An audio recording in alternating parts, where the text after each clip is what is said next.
Всем привет! Меня зовут Алина Федорова, и я рада вас видеть на своем канале. Сегодня будет очень интересная тема, которая касается абсолютно каждого из вас, и меня в том числе.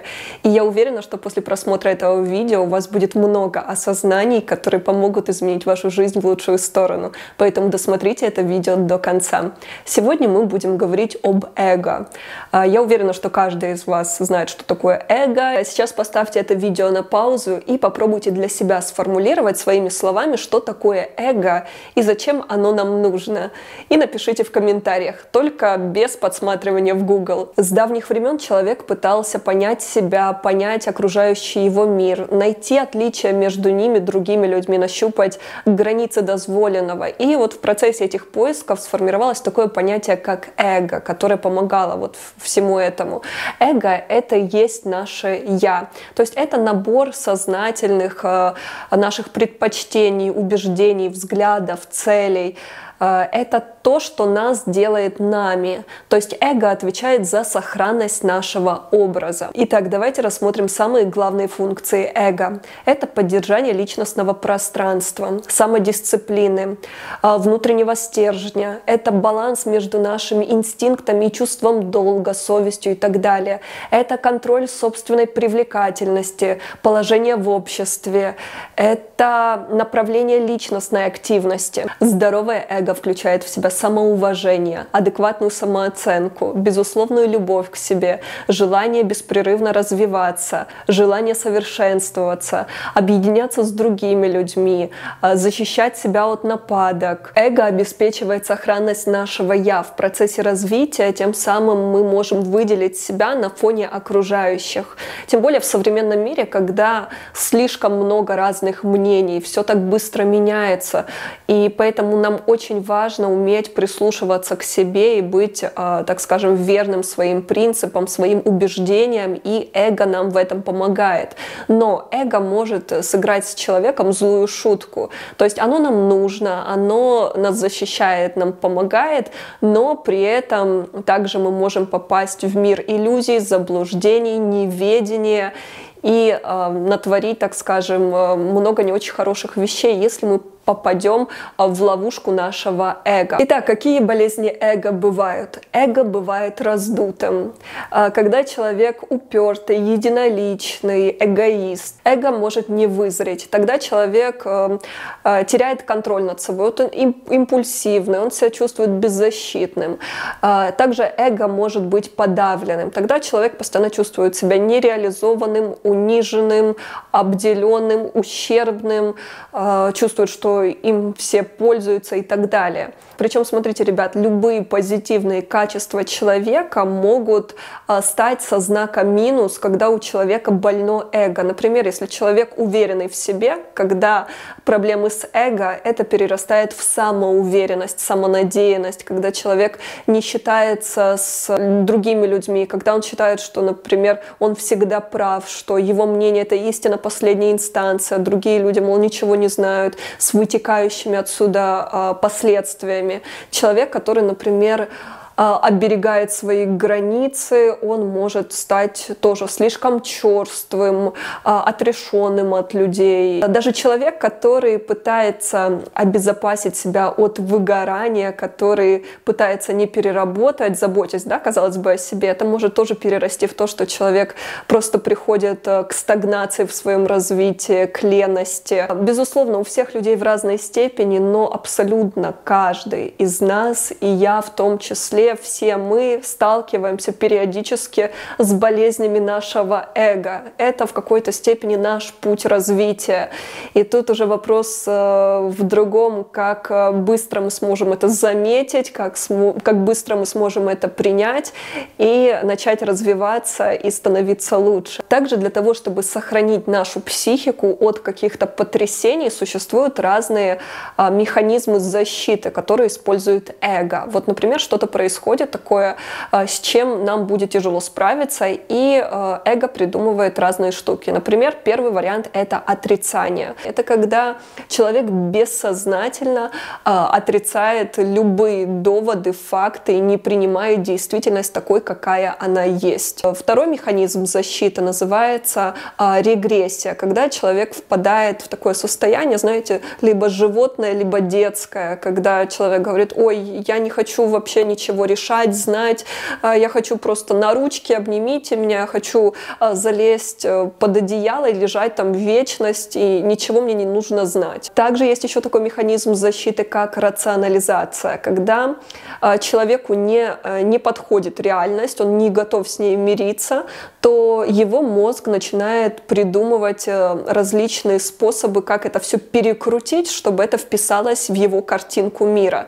То есть это некая иллюзия. Человек будет притягивать любые неправдивые факты за уши, все это, лишь бы это все как-то вот в пазлы сложить, то, как бы он хотел это видеть. Кстати, что касается рационализации, отрицания, регрессии, мы можем наблюдать сейчас массово у многих людей, потому что, да, их эго их спасает от действительности, потому что они не готовы к ней, они не готовы это принять, их психика не может это принять, потому что у многих людей просто разрушится их картина мира, и для многих это просто равно смерть какая-то.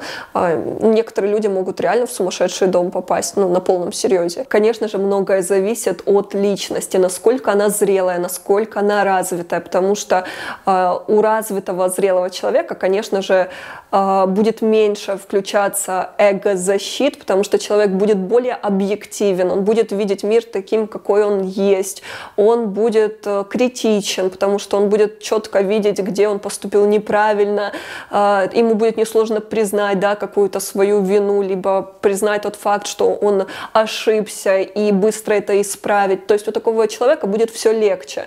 Человек, который менее развит, то есть его психика, скажем, она менее подвижна, менее гибкая, и поэтому человек все будет воспринимать в штыки, он будет постоянно защищать себя с помощью эго. То есть эго постоянно будет его вовлекать в различные ловушки, которые будут портить его отношения и с другими людьми, и не давать ему развиваться, и самому страдать от своего собственного эго. Давайте еще подробнее поговорим о раздутом эго, потому что это встречается очень часто, и я думаю, что вы сами наверняка знаете таких людей, либо сами этим страдали, потому что у меня это тоже проявляется иногда, и я это подмечаю, замечаю, и я очень рада, что когда мое эго болеет, я могу это все-таки признать самой себе так точно. Я это четко вижу, и это уже круто, это уже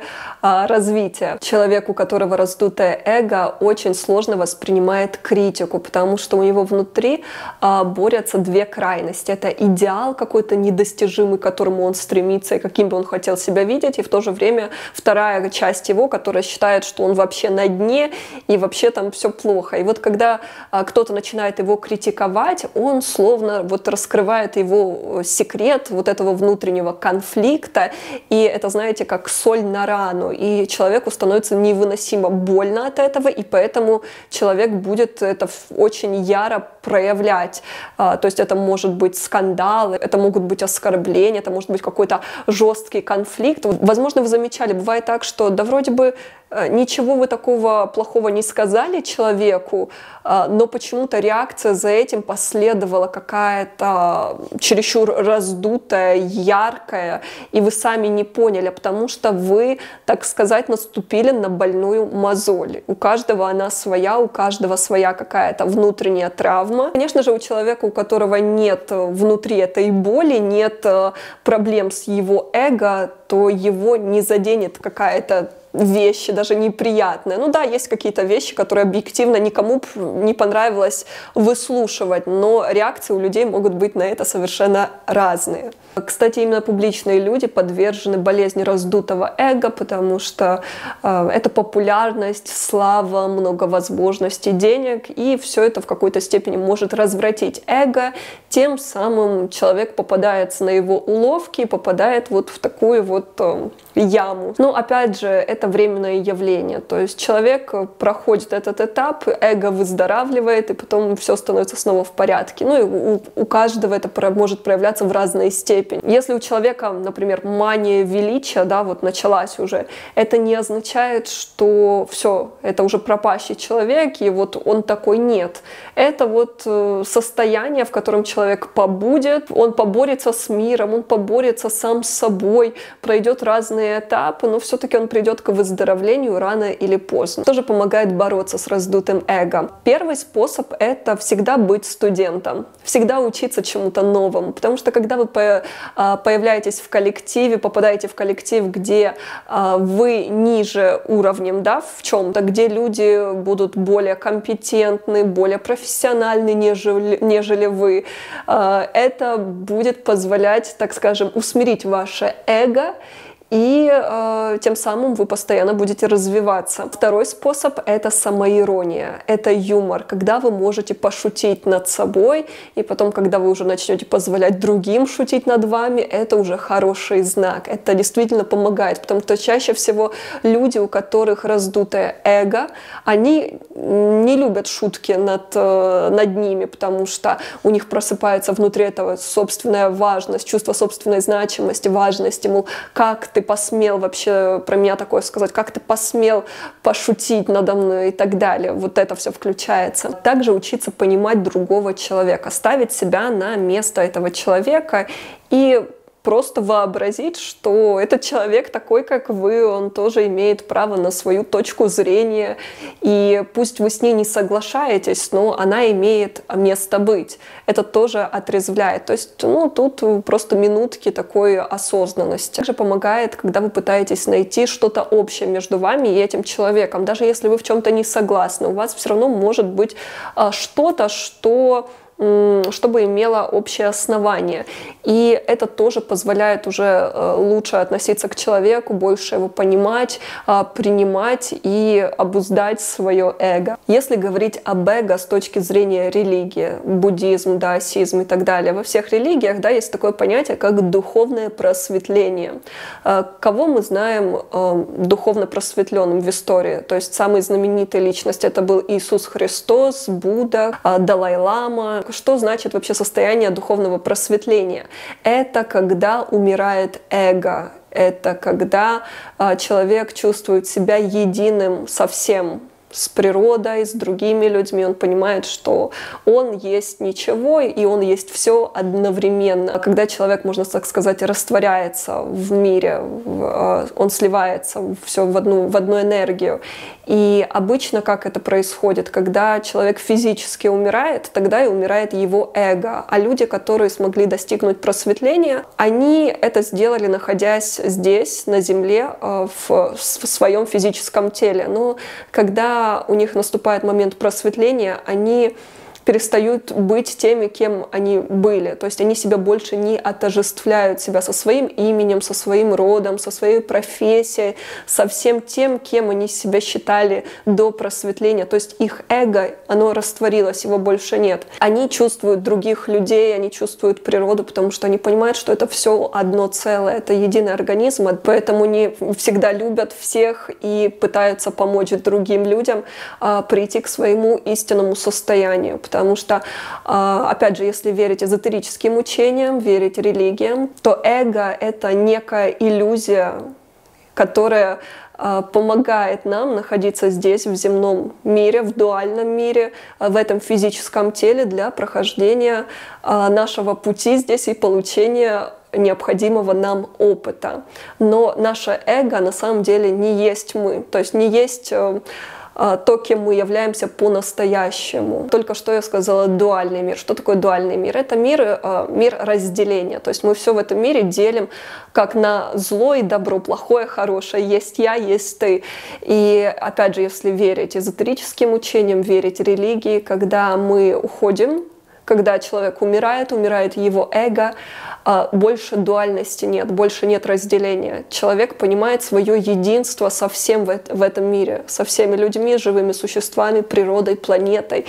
И больше нет такого понятия, как зло и добро, потому что в том мире есть только одно состояние — это любовь, это энергия созидания. Если так поразмышлять, получается, что чем меньше наше эго, тем ближе мы к своей душе, тем больше мы в контакте со своей душой, тем более мы настоящие. А эго — это в какой-то степени некая маска, которую мы надеваем, которая нам иногда необходима как броня для того, чтобы выживать в этом мире. Возможно, вы читали книгу Нила Дональда Уолша «Беседы с Богом». Очень интересная книга. Если не читали, рекомендую прочитать. Я вам сейчас зачитаю отрывок из его книги. Раздутое эго не признак того, что человек любит себя, но как раз наоборот. Если люди много хвастаются, возникает вопрос, что им так в себе не нравится, что им приходится в качестве компенсации заставлять других любить себя. Настоящая любовь к себе растворяет эго, а не увеличивает его. Говоря иначе, чем больше ты понимаешь, кто ты есть в действительности, тем меньше твое эго. Когда ты полностью узнаешь, кто ты есть в действительности, твое эго полностью исчезнет. Твое эго — это то, кем ты себя считаешь. Оно не имеет ничего общего с тем, кто ты есть в действительности. Иметь свое эго хорошо, фактически очень хорошо, потому что эго необходимо тебе, чтобы получить опыт, который ты сейчас переживаешь, твое представление о себе как отдельной сущности в мире относительности. Ребят, на этом у меня все. Я очень надеюсь, что видео вам понравилось и вам будет над чем подумать на досуге. Желаю всем прекрасного дня либо вечера, а мы скоро увидимся. Пока!